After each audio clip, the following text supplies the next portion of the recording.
فاتحہ۔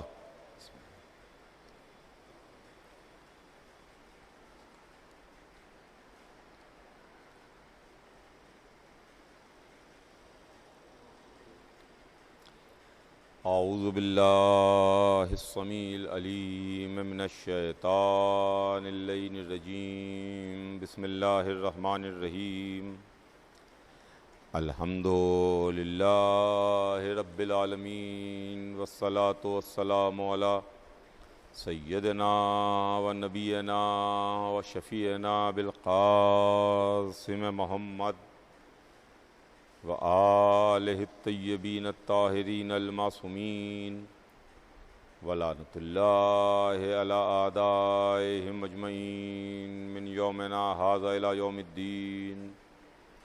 اما بعد فقد قال اللہ سبحانہ تبارک و تعالی فی کتابہ المبین وہو اصدق الصادقین۔ بسم اللہ الرحمن الرحیم۔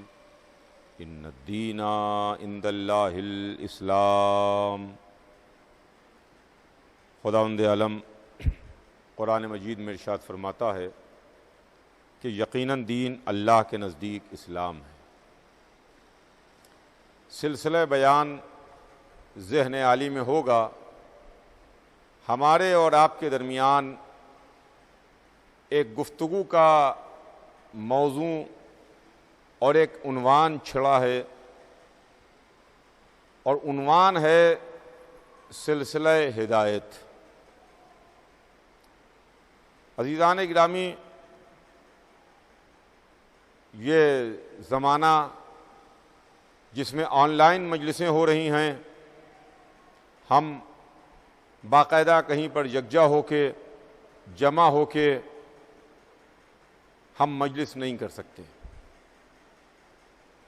اور جیسا کہ آپ تمام حضرات شرکت کر رہے ہیں، مجالس سماعت فرما رہے ہیں، زیادہ تر مجالس آن لائن منعقد ہو رہی ہیں، لہذا میں نے بھی اس عشرے کے عنوان کے تعلق سے سوچا کہ آپ کے سامنے کچھ اس سلسلے کی گفتگو ہو جائے، کچھ ان باتوں پر روشنی پڑ جائے جو باتیں رہبروں کی ہیں، جو باتیں ہادیوں کی ہیں، جو ہماری ہدایت کرنے کے واسطے آئے، جو ہماری رہبری کے لیے آئے۔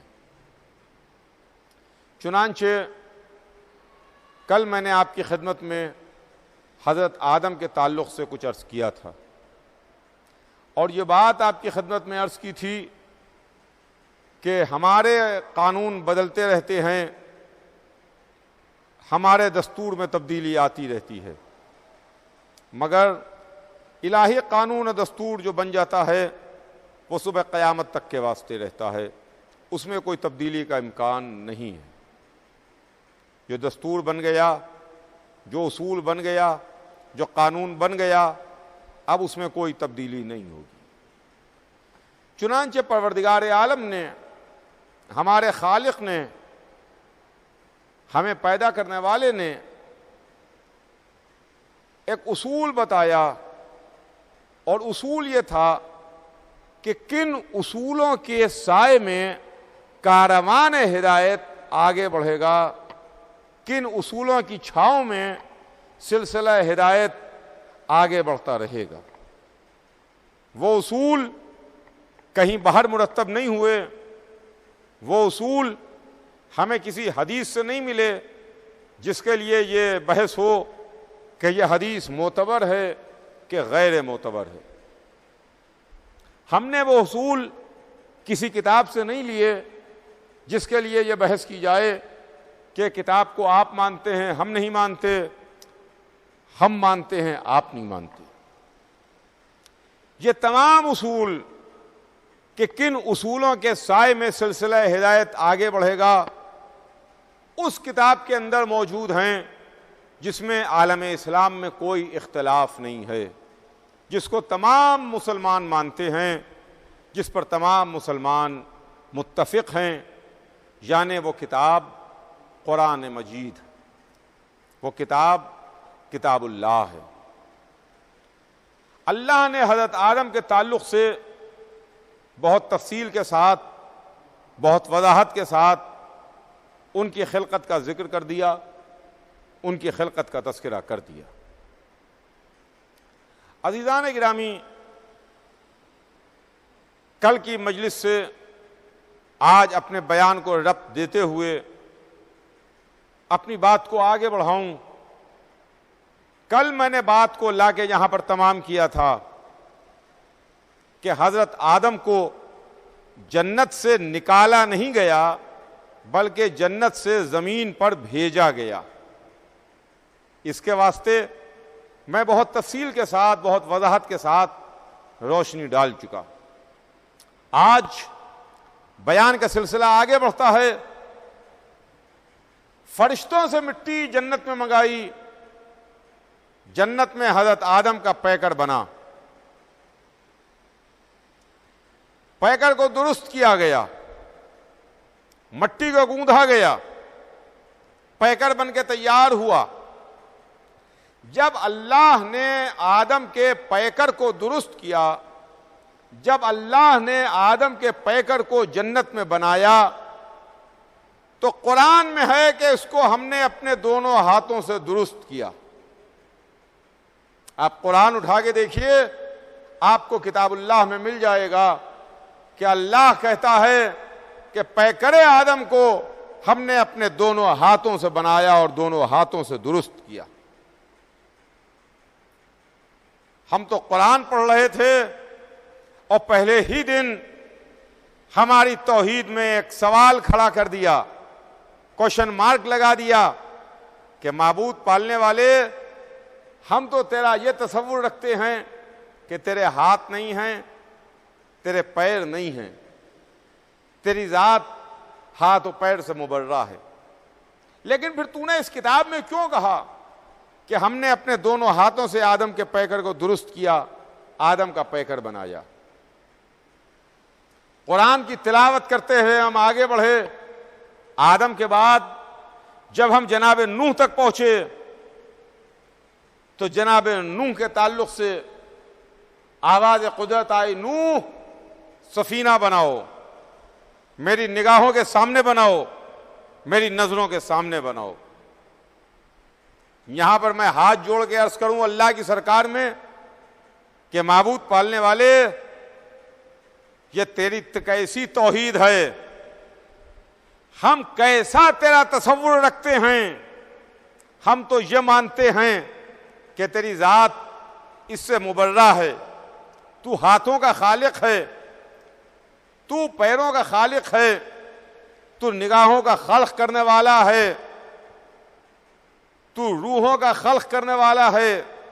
نہ تیرے ہاتھ ہیں، نہ تیرے پیر ہیں، نہ تیری آنکھیں ہیں، نہ تیری روح ہے، نہ تیرا جسم ہے۔ پالنے والے، ہم تیری ذات کو اس سے مبرہ سمجھتے ہیں، لیکن ایک طرف ہم تیری ذات کو اس سے مبرہ سمجھ رہے ہیں، دوسری طرف تیری ہی سب سے بڑی کتاب میں یہ ہم پڑھتے ہیں تو ہمارا ذہن سوالیہ نشان لگا دیتا ہے، کوشچن مارک کھڑا کر دیتا ہے۔ جب تو نے کہا کہ ہم نے اپنے دونوں ہاتھوں سے آدم کے پیکر کو درست کیا، جب تو نے یہ فرمایا کہ نوح میری نگاہوں کے سامنے سفینہ بناؤ، پالنے والے تیری نگاہیں تو ہر طرف ہیں، تو ہر جگہ دیکھتا ہے، سمندر کی گہرائیوں میں بھی تو دیکھتا ہے، فضاؤں اور خلاؤں سے بھی تو واقف ہے، یہاں تک کہ دل کے حال سے، دل کی گہرائیوں سے بھی واقف ہے۔ جہاں بھی سفینہ بنے گا تیری نگاہوں کے سامنے بنے گا، تیری نظروں کے سامنے بنے گا۔ پالنے والے، یہ میری توحید کو کیا ہو رہا ہے؟ شاید جواب پروردگار آئے، کتنے چھچھلے پانی میں ہو تم، ذرا سے معاملے میں تمہاری توحید ڈگمگانے لگی، تم نے آگے کے معاملات پر غور نہیں کیا۔ بے شک میں نے قرآن میں کہا کہ میں نے دونوں ہاتھوں سے آدم کے پیکر کو بنایا، میں نے قرآن میں کہا کہ نوح سفینہ بناؤ، میری نگاہوں کے سامنے بناؤ، میری نظروں کے سامنے بناؤ۔ تم قرآن کا لکھا ہوا تو یاد رکھ گئے، مگر یہ تم بھول گئے جو میرے حبیب نے کہا تھا علی کے واسطے، ایک بندے کے واسطے، میں نے ایک بندہ ایسا بھی بنایا ہے جو ہے تو بندہ، کہلائے گا تو بندہ، وہ خدا نہیں ہے بندہ، مگر ایسا بندہ ہے کہ اس کے ہاتھ ید اللہ، اس کی زبان لسان اللہ، اس کی آنکھیں عین اللہ، اس کا چہرہ وجہ اللہ، اس کا نفس نفس اللہ۔ پالنے والے ایسے بندے کو تلاش کرنے ہم کہاں جائیں؟ ایسے بندے کو ہم کہاں ڈھونڈیں؟ کہاں جائیں؟ یہ بندہ ہمیں کہاں سے ملے گا؟ جس کے ہاتھ ید اللہ، جس کا نفس نفس اللہ، جس کا زبان لسان اللہ، جس کا چہرہ وجہ اللہ، جس کی آنکھیں عین اللہ، جس کے کان اذن اللہ کا پریشان نہ ہونا، بیت اللہ میں آ جانا، وجہ اللہ مل جائے گا، وجہ اللہ مل جائے گا۔ میں نے دونوں ہاتھوں سے آدم کے پیکر کو درست کیا، اپنے دونوں ہاتھوں سے آدم کے پیکر کو بنایا۔ جب پیکر کو درست کر لیا، پیکر کو بنا لیا، تو ایک آواز گونجی کہ جب میں اس کو درست کر لوں اور اس کو بنا لوں اور اس میں اپنی روح میں سے کچھ پھونکوں، وَإِذَا سَوَّيْتُهُ وَنَفَخْتُ فِيهِ مِن رُوحِي، جب میں اس کو بنا لوں، درست کر لوں اور اپنی روح میں سے کچھ پھونکوں، تو فرشتوں کو آرڈر ہوا کہ تم اسے سجدہ کرنا، تم اس کے سامنے جھک جانا، تم اس کو سجدہ کرنا۔ اللہ نے آدم کے پیکر کو بنایا، آدم کے پیکر کو درست کیا، اور جب پیکر آدم درست ہو گیا اور روح پھونکنے کی منزل آئی اور اللہ نے اپنی روح میں سے کچھ پھونکی، سب نہیں، روح میں سے کچھ، جب میں اس میں اپنی روح میں سے کچھ پھونکوں، جب روح میں سے کچھ پھونکی گئی تو سارے کے سارے فرشتے سجدے میں چلے گئے، سب فرشتوں نے سجدہ کر لیا، لیکن ایک اکڑ گیا، ایک نے سجدہ نہیں کیا، شیطان نے سجدہ نہیں کیا۔ توجہ چاہوں گا عزیزان گرامی، قابل غور بات یہ ہے کہ سارے فرشتوں نے سجدہ کیا مگر شیطان نے سجدہ نہیں کیا۔ اس نے کہا کہ میں سجدہ نہیں کروں گا، میں سجدہ نہیں کروں گا۔ ابلیس نے سجدہ نہیں کیا۔ اس کا مطلب یہ ہے کہ فرشتوں میں سب سے کھڑا مسلمان تو ابلیس نظر آ رہا ہے،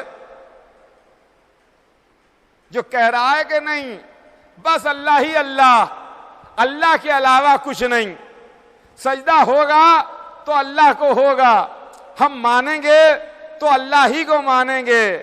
ارے غیر اللہ کو ماننا کیسا، غیر اللہ کو سجدہ کرنا کیسا؟ توجہ چاہوں گا عزیزان گرامی، کھڑا مسلمان ہمیں ابلیس نظر آ رہا ہے، جو اکڑ گیا کہ نہیں پالنے والے، ہم تجھ سے اتنی محبت کرتے ہیں، اتنی محبت کرتے ہیں، اتنا تجھے چاہتے ہیں کہ بس تیرے علاوہ ہم کسی کو نہیں مانتے۔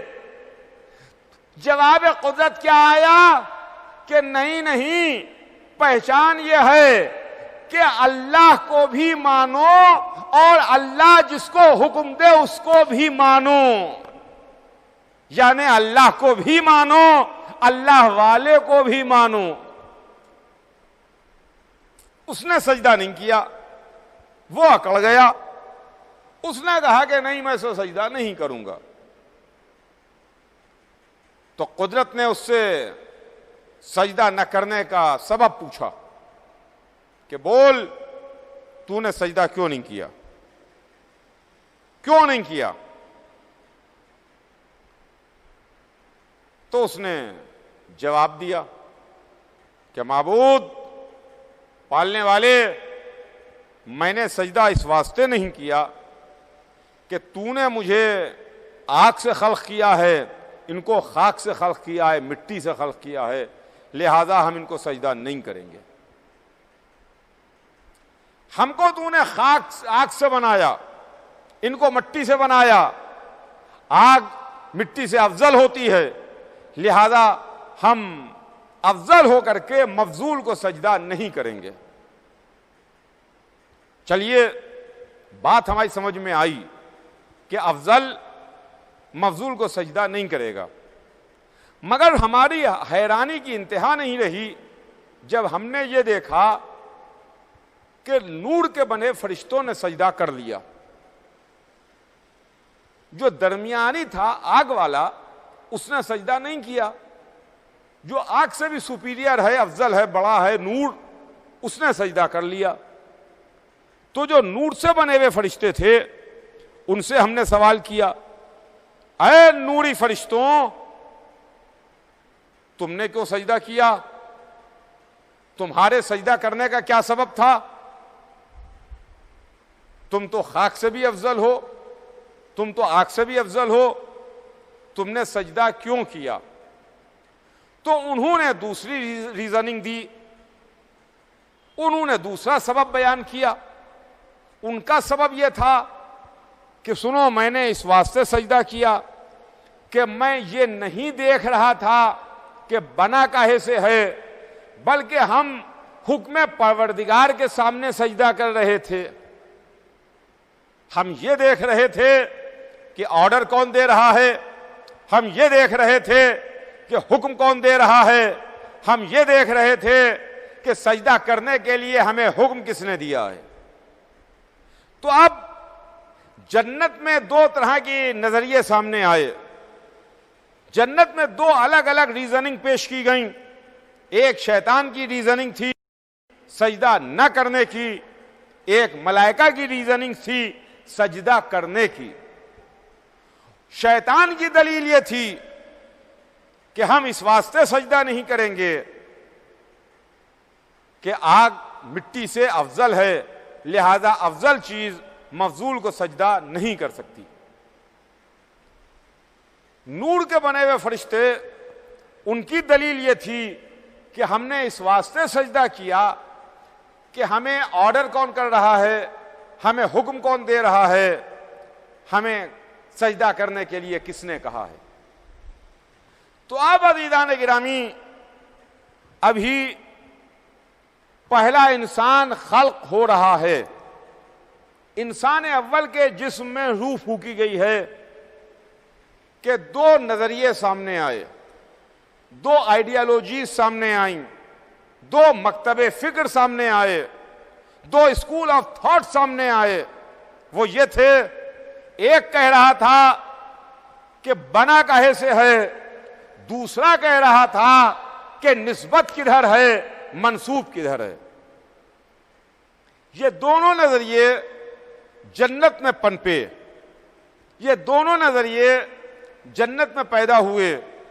بنا کاہے سے ہے یہ نظریہ بھی جنت ہی میں پیدا ہوا، اور منسوب کدھر ہے، حکم کس نے دیا ہے، نسبت کدھر ہے، یہ بھی نظریہ جنت ہی میں پروان چڑھا۔ آج بھی عزیزان گرامی ہمارے درمیان یہی دو نظریے موجود ہیں، ایک ہے شیطانی نظریہ، ایک ہے ملکی نظریہ۔ شیطانی نظریہ یہ ہے کہ بنا کاہے سے ہے، ملکی نظریہ یہ ہے کہ منسوب کدھر ہے، نسبت کدھر ہے، حکم کون دے رہا ہے۔ آج کچھ لوگ بہت کھڑے مسلمان ہو کے کہتے ہیں کہ صاحب آپ لوگ جو علم چومتے ہیں، تابوت کو بوسہ دیتے ہیں، تعزیہ چومتے ہیں، زری کو بوسہ دیتے ہیں، تو یہ کپڑے کو چومتے ہیں، کاغذ کو چومتے ہیں، لکڑی کو چومتے ہیں۔ یہ لکڑی کو چومنا کیسا، کاغذ کو چومنا کیسا، کپڑے کو چومنا کیسا، یہ چومنا کیسا ہے؟ تو اس سلسلے میں پہلے آپ معاملے کو سمجھ کے چلیے تو معاملہ خود بخود سامنے آ جائے گا۔ دیکھیے، ایک ہے تعظیم، احترام، اور ایک ہے عدم احترام، احترام نہ کرنا، تعظیم نہ کرنا۔ جو شیطان کا نظریہ ہے، جو ابلیس کا نظریہ تھا، وہ عدم احترام کا تھا، عدم تعظیم کا تھا، اور جو ملائکہ کا نظریہ تھا وہ احترام والا نظریہ تھا، تعظیم والا نظریہ تھا۔ آج لاکھوں برس کے بعد ہمارے درمیان بھی یہی دو آئیڈیالوجیز موجود ہیں، یہی دو اسکول آف تھاٹس موجود ہیں، اس لیے کہ جب ہم نے عالم کو چوما، ہم نے تعزیے کو چوما، ہم نے زری کو چوما، ہم نے امام باڑے میں جا کے بوسہ دیا، تو کچھ لوگوں نے کہا کہ آپ نے کپڑے کو چوما، آپ نے کاغذ کو چوما، آپ نے لکڑی کو چوما۔ تو ہم ان کو یہ بات بتانا چاہتے ہیں کہ نہ ہم کاغذ کو چومتے ہیں، نہ لکڑی کو چومتے ہیں، نہ کپڑے کو چومتے ہیں، بلکہ ہم احترام کو چومتے ہیں، نسبت کو بوسہ دیتے ہیں۔ احترام اور نسبت کیا ہے؟ یہ جو علم لگا ہوا ہے یہ کپڑے کا ہے۔ ہم نے چوما تو ہم نے کپڑے کو نہیں چوما، اس علم کو نسبت ہے حضرت عباس سے، لہذا ہم نے کپڑا نہیں چوما، حضرت عباس ان کی وفا کو ہم نے بوسہ دیا۔ تو عباس کی وفا کہاں ملے گی؟ حضرت عباس کی عظمت ہمیں کہاں نظر آئے گی؟ لہذا علم کے کپڑے کو چوم کے، علم کو چوم کے ہم وفائے عباس کو چوم رہے ہیں، عظمت عباس کے سامنے ہم سر تسلیم خم کیے ہوئے ہیں اور ان کو بوسہ دے رہے ہیں۔ حسین کا تعزیہ، حسین کی زری کو ہم نے چوما تو ہم نے حسین ابن علی کی عظمت کو چوما۔ حسین کہاں ملیں گے ہمیں جو ہم حسین کے قدم مبارک کو بوسہ دیں؟ اس زمین کو ہم بوسہ دیں جس زمین پر حسین کے قدم مبارک پڑے ہیں۔ حسین کی نالینیں کہاں ملیں گی جنہیں ہم اٹھا کے اپنی دہن سے لگائیں، اپنی آنکھوں سے لگائیں، اپنے سر پر رکھیں؟ ہم نے تعزیہ بنا کے، ہم نے زری بنا کے، ہم نے کاغذ کی زری بنا کے، لکڑی کی زری بنا کے، سونے چاندی کی زری بنا کے حسین کی عظمت کو بوسہ دیا ہے، حسین کی قربانی کو بوسہ دیا ہے، حسین کے احترام کو بوسہ دیا ہے۔ یہ فکر ہے، یہ نظریہ ہے۔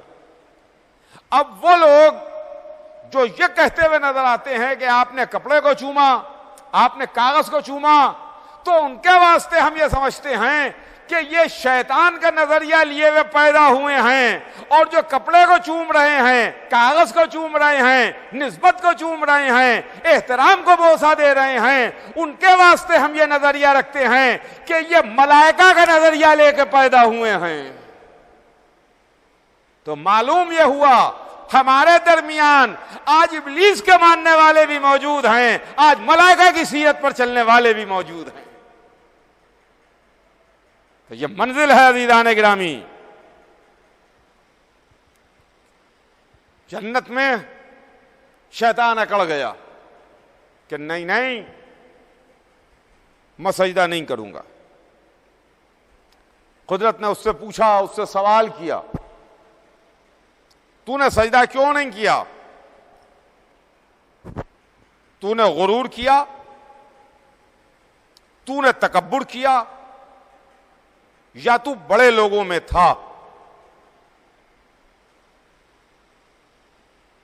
سنیے گا عزیزان گرامی، تو نے غرور کیا، یہ قدرت ابلیس سے سوال کر رہی ہے، ابلیس سے کوشچننگ ہو رہی ہے کہ تو نے سجدہ کیوں نہیں کیا؟ تو نے غرور کیا، تو نے تکبر کیا، یا تو بڑے لوگوں میں تھا؟ پالنے والے، اگر ابلیس نے غرور کیا ہے تو غلط کیا ہے۔ تیری کبریائی کے سامنے غرور کیسا؟ تکبر کیا ہے، غلط کیا ہے۔ تیری بزرگی کے سامنے تکبر کیسا، غرور کیسا؟ تیرے سامنے کس کا غرور، تیرے سامنے کس کا تکبر؟ غرور اور تکبر بالکل غلط ہے۔ لیکن پالنے والے، ایک بات ہماری سمجھ میں نہیں آتی، یہ جو تو نے کہا کہ کیا تو بڑے لوگوں میں استکبرتا ان کنت من العالین، تو نے غرور کیا، تکبر کیا، یا تو عالین میں ہے، بڑے لوگوں میں ہے؟ بڑے لوگوں میں، عالین میں، عالین جمع ہے علی کی، علی کی جمع ہے، پلورل ہے عالین، تو بڑے لوگوں میں۔ اس کا مطلب یہ ہے کہ آدم کی خلقت کے پہلے کچھ علی ہیں، کچھ علی ہیں، تبھی تو قدرت کہہ رہی ہے کہ تو عالین میں، تو نے سجدہ کیوں نہیں کیا؟ پالنے والے، یہ بات ہماری سمجھ میں نہیں آئی۔ اگر غرور ہے تو غلط ہے، تکبر ہے تو غلط ہے، مگر عالین کا فلسفہ ہماری عقل میں نہیں آ رہا ہے۔ یہ بڑے لوگوں میں کیا ہے؟ لیکن قرآن ہے عزیزان گرامی، اس کو تو آپ کو ماننا پڑے گا، یہاں رکنا پڑے گا، ٹھہرنا پڑے گا، تیزی کے ساتھ بھاگنا نہیں ہے۔ ٹھہریے، رکیے، غور کیجئے، آیت کو 10 بار نہیں 100 بار پڑھیے، تفسیریں اٹھا کے دیکھیے، تاریخ میں جائیے، احادیث میں جائیے، کتابوں کے ورق گردانی کیجئے، تب عالین سمجھ میں آئے گا، تب سمجھ میں آئے گا کہ عالین کون ہیں۔ کچھ علی ہیں، کچھ عالین ہیں، کچھ بڑے لوگ ہیں جن کو آدم کو سجدہ کرنے سے مستثنا رکھا گیا، جن کو ایگزمپٹ کیا گیا، الگ کر دیا گیا کہ وہ آدم کو سجدہ کریں، یعنی جو بڑے لوگ ہیں وہ آدم کو سجدہ نہیں کریں گے۔ تبھی تو قدرت نے کہا کہ تو بڑے لوگوں میں تھا جو تو نے سجدہ نہیں کیا۔ تو اب آئیے ہم تلاش کریں کہ بڑے لوگ کون ہیں، اس لیے کہ بڑوں کی تلاش کرنا بھی بہت ضروری ہے۔ اگر ہم بڑوں کو تلاش نہ کریں تو بہت غلط بات ہو جائے گی، اگر ہم بڑوں کو تلاش نہ کریں۔ اس لیے کہ قرآن ان کو بڑا کہہ رہا ہے، اللہ اس کو بڑا کہہ رہا ہے۔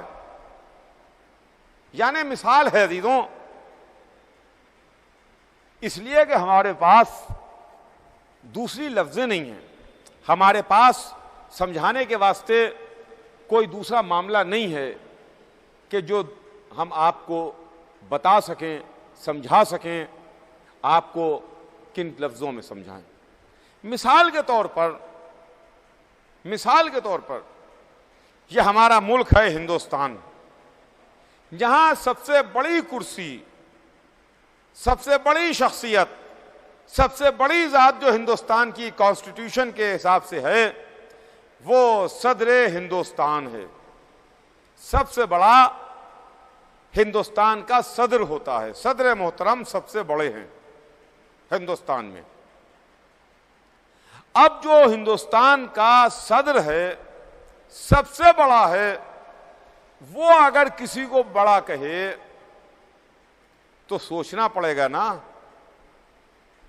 کہ وہ بڑا کون ہے جس کو صدر بڑا کہہ رہا ہے، وہ بڑا کون ہے جسے پریزیڈنٹ بڑا کہہ رہا ہے۔ تو قرآن کہہ رہا ہے کہ تو بڑے لوگوں میں تھا، تو جو کائنات عالم کا خالق و مالک ہے، سب سے بڑا ہے، وہ کہہ رہا ہے کہ تو کیا بڑے لوگوں میں تھا؟ تو ہمیں سرسری نظر سے پڑھتے ہوئے گزر نہیں جانا چاہیے، بلکہ رکنا چاہیے، ٹھہرنا چاہیے، غور کرنا چاہیے کہ بڑے لوگ کون ہیں۔ تلاش کیجئے آپ، میں چیلنج دیتا ہوں علماء اسلام کو کہ آپ بتائیے کہ آدم کی خلقت کے پہلے کون بڑے لوگ ہیں جن کو قرآن کہہ رہا ہے کہ تو بڑے لوگوں میں تھا، تو نے سجدہ کیوں نہیں کیا؟ میں اپنے سوال کا جواب چاہتا ہوں علماء اسلام سے، وہ بڑے لوگ کون ہیں؟ ہمیں اس کے نام بتائے جائیں، ہمیں وہ شخصیات پہچانوائی جائیں جو آدم کی خلقت کے پہلے بھی بڑی ہیں اور ایسی بڑی ہیں، ایسی بڑی ہیں، ایسی بڑی ہیں کہ اللہ انہیں بڑا کہہ رہا ہے۔ آدم کی خلقت سے پہلے موجود ہیں اور بڑی ہیں۔ تو عزیزان گرامی، ہم اگر ادھر ادھر تلاش کریں تو ادھر ادھر تلاش کرنے میں ہمیں شخصیتیں نہیں ملیں گی۔ ہم بڑوں ہی کی محفل میں بڑوں کو تلاش کریں،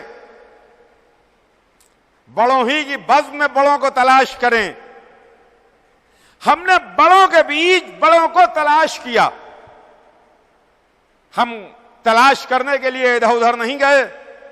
ہم نے جو بڑوں کی تلاش کی، یا قرآن نے بڑوں کو تلاش کیا، یا احادیث محمد میں بڑوں کو تلاش کیا۔ رسول کی حدیث میں دیکھا، قرآن کی آیتوں میں دیکھا۔ ہمیں سب سے پہلے رسول کی حدیث ملی، جہاں سرکار دو عالم ارشاد فرماتے ہیں کہ اول ما خلق اللہ نوری، اللہ نے سب سے پہلے میرے نور کو خلق کیا۔ اور اس کے بعد حدیث آگے بڑھتی ہے، انا والی من نور واحد، میں اور علی دونوں ایک نور سے ہیں۔ دیکھا آپ نے، نہ زمین بنی نہ آسمان، نہ چاند بنا نہ سورج، نہ ستارے بنے نہ کائنات، نہ ہوائیں چلی نہ فضائیں، نہ دریا خلق ہوئے نہ سمندر، نہ جن خلق ہوئے نہ انسان، نہ ملائکہ خلق ہوئے، نہ جنت کو پیدا کیا، نہ دوزخ کی خلقت ہوئی، نہ زمانہ بنا نہ وقت، کچھ نہیں ہے، نور پروردگار ہے۔ اور اس کے بعد اس نے ایک نور کو خلق کیا، اول ما خلق اللہ نوری، اللہ نے سب سے پہلے میرے نور کو خلق کیا۔ انا والی من نور واحد، میں اور علی دونوں ایک نور سے ہیں۔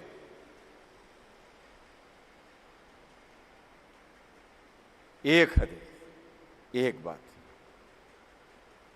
اس کے آگے بڑھیے، قرآن کی آیت پکارتی ہے نہیں، احادیث رسول پکارتی ہے۔ ابھی حدیث ہے، کنت نبیان آدم و بین الماء والتین، میں نبی تھا اور آدم آب و گل میں تھے۔ میں نبی تھا اور آدم آب و گل میں تھے۔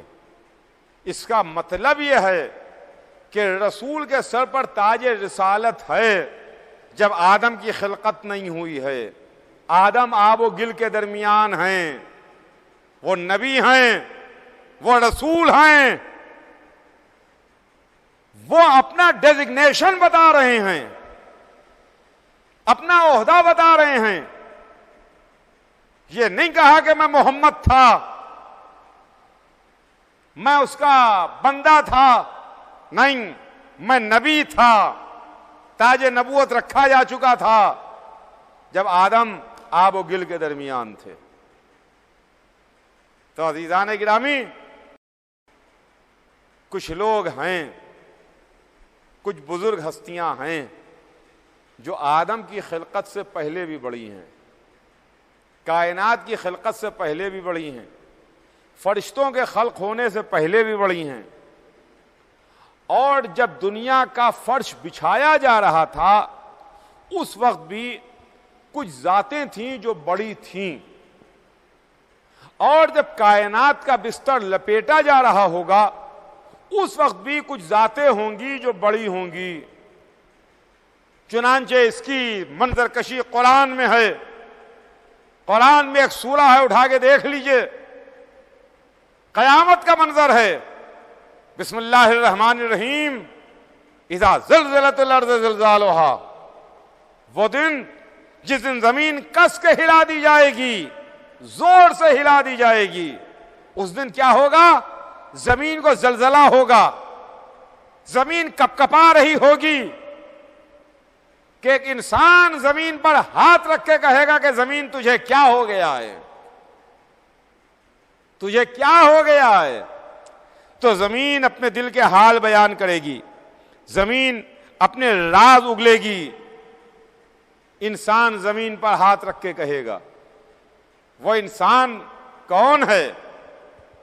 ہم نہیں ہیں, آپ نہیں ہیں, کوئی مولانا نہیں ہیں, کوئی عالم نہیں ہیں, کوئی مفتی نہیں ہیں, کوئی حاجی صاحب نہیں ہیں. ایک انسان ہے جو زمین پر ہاتھ رکھ کے کہے گا کہ تجھے کیا ہو گیا ہے. تو زمین اس سے بولے گی, زمین اس سے باتیں کرے گی, زمین اس سے اپنے دل کے چھپے ہوئے راز ظاہر کرے گی. وہ انسان کون ہے؟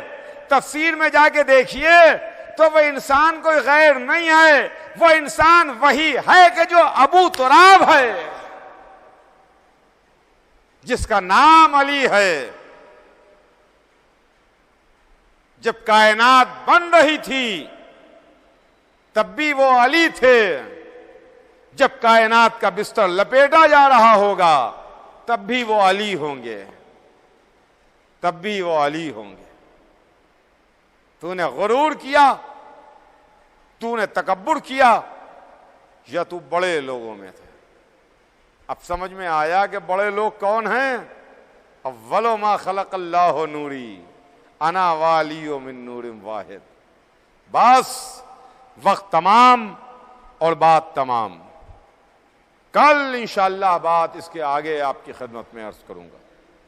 آج وقت تمام ہو رہا ہے, لہذا گفتگو بھی تمام ہو جائے. یہ ہمارے جد, ہمارے بزرگ حضرت آدم ہیں.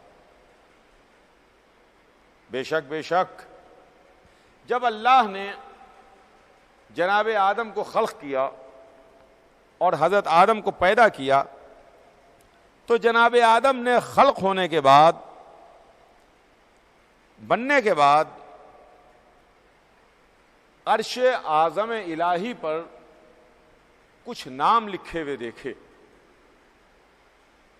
آدم نے پہلا نام دیکھا تو آدم کے چہرے پر مسکراہٹ آئی. دوسرا نام دیکھا, آدم کا چہرہ کھلا. تیسرا نام دیکھا, آدم کا دل خوش ہوا. چوتھا نام دیکھا, آدم بہت خوش نظر آ رہے ہیں. لیکن 4 نام پڑھنے کے بعد جو چہرے پر خوشی تھی, 4 نام پڑھنے کے بعد جو چہرے پر ایک شادابی نظر آ رہی تھی, 5واں نام پڑھتے ہی اچانک وہ چہرہ کملا گیا. بے اختیار آنکھوں سے آنسو جاری ہو گئے, اور اللہ کی سرکار میں ہاتھ جوڑ کے عرض کی, معبود یہ میں عرش اعظم پر کیا لکھے ہوئے دیکھ رہا ہوں؟ یہ کس کے نام ہیں جو 4 نام دیکھنے کے بعد میرا دل خوش ہو رہا ہے, اور 5واں نام دیکھنے کے بعد میرا دل ڈوبا جا رہا ہے, میری آنکھیں اچانک گریا کنا ہیں. کہ ایک مرتبہ جواب پروردگار آیا, آدم تم نے صحیح کہا, یہ عرش آدم پر 5 نام لکھے ہوئے ہیں. پہلا نام میرے حبیب کا نام ہے, محمد مصطفیٰ کا نام ہے. دوسرا نام ان کے وصی, ان کے جانشین, ان کے بھائی علی مرتضیٰ کا نام ہے. تیسرا نام ان کی بیٹی فاطمہ زہرا صدیقہ طاہرہ کا نام ہے. چوتھا نام ان کے بڑے نواسے حسن کا نام ہے. اور یہ پانچواں نام جو نام دیکھ کے تمہاری آنکھوں سے بے اختیار آنسو جاری ہو گئے، یہ ان کے چھوٹے نواسے حسین کا نام ہے، جن کو کربلا میں 3 دن کا بھوکا اور پیاسا شہید کیا جائے گا۔ ہاں عزیزوں، ہاں چاہنے والوں، یہ حسین جن کی مجلس میں آپ موجود ہیں، جن کے ذکر میں آپ موجود ہیں، ہاں یہ مجلس حسین کی ہسٹری اور تاریخ تو بہت پرانی ہے۔ جہاں سے آغاز انسانیت ہے وہاں سے مجلس ہے۔ دیکھیں، مجلس، غم حسین میں رونا، غم حسین میں اشک باری، غم حسین میں گریا، یہ ہماری فطرت میں داخل ہے، اس لیے کہ جہاں سے انسانیت ہے، جہاں سے آدمیت ہے، جہاں سے سلسلہ ہدایت شروع ہو رہا ہے، وہاں سے مجلس شروع ہو رہی ہے۔ جہاں ذاکر اللہ ہے، گریہ کرنے والے آدم ہیں، سننے والے آدم ہیں، رونے والے آدم ہیں۔ ہاں عزیزوں، آدم نے جن کے نام پر جنت میں آنسو بہائے، آج ہم انہی کا ذکر کر رہے ہیں، ہم انہی پر آنسو بہا رہے ہیں، انہی کی یاد منا رہے ہیں۔ انہی حسین کا غم ہے، انہی حسین کی عزا ہے، انہی حسین کا ماتم ہے۔ آج دوسری محرم گزر گئی اور تیسری رات آ گئی۔ عزیزان گرامی، یہ تیسری رات کس تیزی کے ساتھ تاریخیں گزر رہی ہیں، کس تیزی کے ساتھ دن گزر رہے ہیں۔ ہاں ابھی کل کی بات ہے کہ محرم کا چاند فلک پر نمایاں ہوا، اور لیجئے یہ تیسری رات آ گئی۔ آج کی رات ہم اس حسین کے سپاہی، اس حسین کے ناصر، اس حر کا ذکر کرتے ہیں جس کو حسین نے صبح عاشورہ آزاد کر دیا، جو حسین کو گرفتار کر کے لایا، جس کے رسالے کو حسین نے سیراب کیا۔ حسین جب کربلا پہنچے تو حر بھی کربلا آئے۔ دن گزرتے رہے، تاریخیں گزرتی رہیں، تیسری محرم، چوتھی محرم، چھٹی محرم، 8ویں محرم، 9ویں محرم، حسین کے خیموں سے آلتش کی صدائیں ہیں، ہائے پیاس، ہائے پیاس، ہائے پیاس۔ شب عاشور گزری، شب عاشور حر اپنے کو تول رہا ہے، اپنے کو تول رہا ہے کہ جنت کے راستے پر چلے جائیں یا جہنم کے راستے پر باقی رہیں۔ حر رات بھر ٹہلتا رہا، رات بھر کرب و بے چینی کے عالم میں رہا، رات بھر یہ سوچتا رہا کہ ہم جہنم کے راستے پر باقی رہیں یا جنت کی طرف چلے جائیں۔ رات کی تاریکی صبح کی روشنی میں تبدیل ہوئی۔ اسی تبدیلی کے ساتھ ساتھ حر نے اپنے ارادے کو بھی تبدیل کر دیا، حر نے اپنا نظریہ بدل دیا، حر نے اپنا ارادہ بدل دیا۔ کہا حر تو جہنم سے جنت کی طرف جائے گا، باطل سے حق کی طرف جائے گا، اندھیرے سے روشنی کی طرف آئے گا، جھوٹ سے سچائی کی طرف آئے گا، یزید سے حسین کی طرف آئے گا۔ حر نے اپنا ارادہ بدلا، اپنے بیٹے اور غلام کو لیے ہوئے حسین کی خدمت میں آ گیا، ہاتھوں کو جوڑا، اپنے سر کو حسین کے قدموں پر رکھا، کہا فرزند رسول حلی توبہ، کیا میرے واسطے بھی توبہ ہے؟ کیا میری توبہ بھی قبول ہو سکتی ہے؟ کیا مجھے بھی بخشا جا سکتا ہے؟ اے آقا، میں ہی آپ کو گھیر کے لایا، میں نے ہی آپ کا راستہ روکا، میں ہی آپ کو سرزمین کربلا کی جانب لایا، مگر مولا میں اپنے گناہوں کی خطا کی معافی چاہتا ہوں، میں آپ کے سامنے ہاتھ جوڑ کے سوالی بنا ہوا آیا ہوں، اپنے سر کو حسین کے قدموں پر رکھا. یہ ہر کا ایک سفر تھا جو حسین کے قدموں سے شروع ہوا اور حسین کے سینے پر آ کے تمام ہوا. آیا اپنی پیشانی کو, اپنے ماتھے کو حسین کے قدموں پر رکھا اور حسین نے ہر کے سر کو اٹھایا اور سر کو اٹھا کے اپنے سینے سے لگا لیا, اپنے کلیجے سے لگا لیا. دیکھیے ہر, مبارک ہو آپ کو, آپ نے حسین کے قدموں پر اپنا سر رکھا. حسین نے اتنا مرتبہ آپ کو دے دیا کہ وہ سر جو حسین کے قدموں پر آیا تھا وہ حسین کے سینے سے آ کے لگ گیا, وہ حسین کے سینے سے آ کے لگ گیا. حسین نے اپنے سینے سے لگا لیا. کہا ہر مرحبا, ہر کیا خوب تیری ماں نے تمہارا نام ہر رکھا. تم دنیا میں بھی آزاد ہو, آخرت میں بھی آزاد ہو, یہاں بھی آزاد ہو, وہاں بھی آزاد ہو. کیا خوب تمہاری ماں نے تمہارا نام رکھا. لیجئے, ہر کے گناہ معاف ہوئے, ہر کی خطائیں بخش دی گئیں. حسین نے ہر کو معاف کر دیا, ہر کے سر کو اپنے کلیجے سے لگا لیا. تو ہر نے ہاتھ جوڑے, کہا فرزند رسول میں مہمان ہوں. فرزند رسول, مہمان اگر آرزو کرے, مہمان کسی چیز کی خواہش کرے تو میزبان کو رد نہیں کرنا چاہیے. حسین نے ہر سے پوچھا, ہر تمہاری کیا تمنا ہے, کیا چاہتے ہو, کیا آرزو ہے تمہاری؟ کہا آقا یہ میرا بیٹا ہے, میں چاہتا ہوں کہ آپ اسے لڑنے کی اجازت دے دیجئے, اسے مرنے کی اجازت دے دیجئے. تو حسین نے ایک جملہ کہا, ہر اپنے سامنے اپنے جوان بیٹے کی میت دیکھو گے, اپنے سامنے اپنے جوان بیٹے کا جنازہ دیکھو گے؟ کہ ایک مرتبہ ہر نے تڑپ کے کہا آقا میں دیکھنا چاہتا ہوں کہ جوان کا داغ کیسا ہوتا ہے, اس لیے کہ میں نے بھی فاطمہ کا دل دکھایا ہے,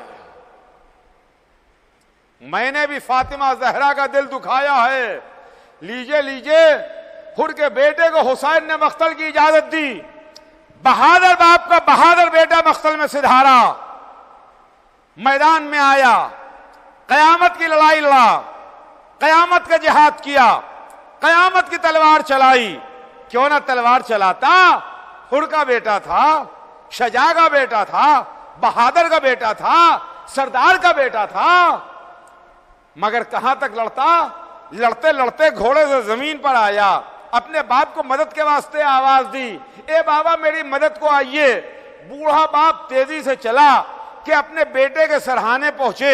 اب جو قریب پہنچا تو دیکھا حسین پہلے سے موجود تھے. ہر کے بیٹے کا سر حسین کے زانو پر تھا. ہر نے ہاتھوں کو جوڑ لیا, کہا آقا آپ مجھ سے پہلے آ گئے, اے آقا آپ مجھ سے پہلے آ گئے. حسین نے کہا کیوں نہ آتے, کیوں نہ آتے, آخر تم تو میرے مہمان ہو, تم تو میرے مہمان ہو, یہ تمہارا بیٹا میرا مہمان ہے. میزبان کا فرض بنتا ہے کہ ایک مرتبہ اس میدان جنگ کے شہسوار نے, اس تجربے کار ہر نے اپنے بیٹے کی پٹلیوں کو پلٹتے ہوئے دیکھا, میدان میں ایڑیوں کو رگڑتے ہوئے دیکھا, جسم سے روح کو نکلتے ہوئے دیکھا. سمجھ گیا کہ بیٹے کی آنکھیں بند ہو گئیں, بیٹا جنت کی جانب چلا گیا. کہ ایک مرتبہ ہر نے اپنی آستینوں کو الٹا, آستینوں کو پلٹا. حسین نے ہر کے چہرے کو دیکھا, کہا ہر کیا ارادہ ہے, کیا چاہتے ہو, کیا جوان بیٹے کا جنازہ اٹھانا چاہتے ہو؟ ہر ایسا نہیں ہوگا, میں موجود ہوں, میں تمہارے بیٹے کا جنازہ اٹھاؤں گا, میں تمہارے بیٹے کی میت اٹھاؤں گا. ہر ایسا نہیں ہوتا کہ اگر کسی کا جوان بیٹا مر جائے تو بوڑھا باپ جنازہ اٹھائے۔ اتنا کہتے کہتے حسین نے ہر کے بیٹے کا جنازہ اٹھایا۔ میں کہوں گا ہر، شرط وفا یہ ہے کہ عصر عاشور آ جانا، جب بوڑھا باپ جوان بیٹے کا جنازہ اٹھا رہا ہو، آگے کہہ دینا اے آقا آپ نے صبح کو کہا تھا بوڑھا باپ جوان کا جنازہ نہیں اٹھاتا، علی اکبر کی میت ہم اٹھائیں گے۔ ہر کے بیٹے کا جنازہ حسین نے اٹھایا، ہائے علی اکبر کی میت اکیلے حسین نے اٹھائی۔